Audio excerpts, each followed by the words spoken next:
মাথায় নেই। ১ নম্বর বিষয় হলো ১০ জন উপদেষ্টার সাথে আমাদের মুরব্বীদের কথা হয়েছে, তারা আমাদেরকে মাঠ ছেড়ে দিতে বলছেন, 144 জারি করছেন। এটা আমরা সবাই শুনছি না? ওনারা আমাদেরকে বলছেন মাঠ থেকে নিরাপদে কামারপাড়া পর্যন্ত আপনাদেরকে পৌঁছে দিব। কামারপাড়া পর্যন্ত তো নিরাপত্তা ছাড়াই আমরা যেতে পারি, কিন্তু আমার বাড়ি যাওয়ার ১৫০-২০০ কিলোমিটার, ওই রাস্তার মাঝখানে আপনাদের কি নিরাপত্তা হবে এটা একটু চিন্তা ভাবনা করে আমাদের সিদ্ধান্ত নেওয়া উচিত। আমরা গতকাল রাতে যখন মাঠের দিকে আসছি তখন আমাদের কোনো দোষ ছিল না, কোনো অপরাধ ছিল না, আমরা নিষ্পাপ ছিলাম। তারপরেও বিভিন্ন জায়গায় বাস আটকানো হয়েছিল কিনা, ছাত্রীদেরকে পিটানো হয়েছে কিনা, ভাঙ্গা হয়েছে কিনা, দোষ ছিল না, কোনো দোষ ছিল না। আজকে আমাদের গায়ে অনেকগুলি অপবাদের চিহ্ন, দাগ লেগে গেছে। এই যে তাজা রক্তের যে হিংস্রতা, নেশা, তারা কি রাস্তায় রাস্তায় যদি আপনাদেরকে পায় আপনারা কি মনে করেন নিরাপদে পার করে দিবে? কিভাবে হিংস্র হায়নার মধ্যে আক্রমণ করবে, কি করবে, এটা একটু চিন্তায় নিয়ে আমরা কি সিদ্ধান্ত গ্রহণ করব সেটা ভাবা উচিত। এটা আমার ১ নম্বর কথা। দ্বিতীয়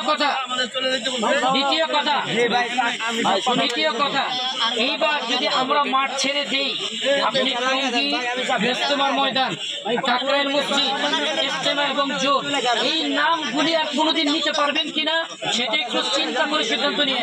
২০১৮ পর ২ থেকে ২.৫ বছর পর্যন্ত আমাদের সাথীরা মসজিদে বের হতে পারে নাই।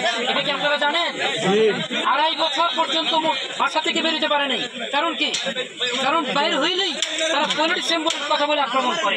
এইবার আজকের পর থেকে আমাদের কি ফয়সালা হবে, মহল্লায় কিভাবে থাকবো, কি নিরাপত্তার বিধান হবে, এইটা মাথায় নিয়ে আমরা তারপর সিদ্ধান্ত গ্রহণ করি। এই দুইটা আমার আরোপ ছিল, আমার আর কোনো কথা নেই।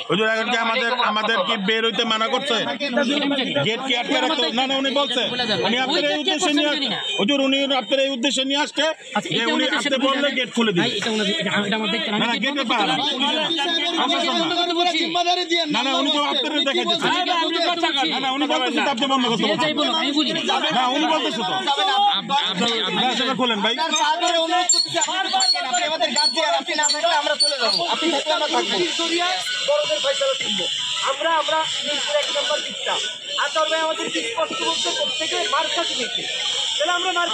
আমি কি চাইতে নিষেধ করছি? না, আপনার হাওলা দিয়ে গেট বন্ধ করে রাখছে। হুজুর, আপনার হাওলা দিচ্ছে তো, এই যে ওনারা হাওলা দিচ্ছে। আপনি নিজের দিকে ঝগড়া না করেন। আপনি যদি নিরাপদে চাইতে পারেন যান, চলে আমি কাউকে কি বলবো? নিরাপত্তা মালিক আল্লাহ, প্রশাসন নিরাপদ দিতে পারে না। আপনি আপনার নিরাপদ খোলেন ভাই।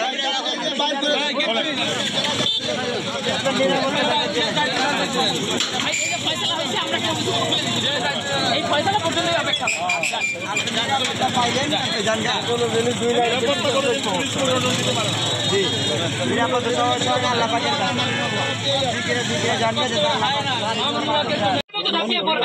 আপনার লাশটা আপনার বাড়িতে পৌঁছবে না, তখন আপনাদের কি অবস্থা হবে?